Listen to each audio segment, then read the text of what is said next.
You are looking at Julian's pronunciation guide, where we look at how to pronounce better some of the most mispronounced words in the world, like this other curious word. But how do you say what you're looking for today?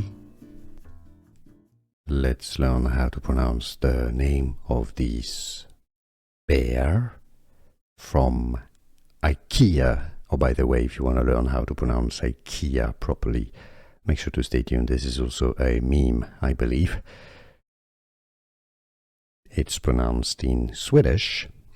It's of course a Swedish name. Djungelskog. Djungelskog. Djungel means jungle, I believe, in Swedish.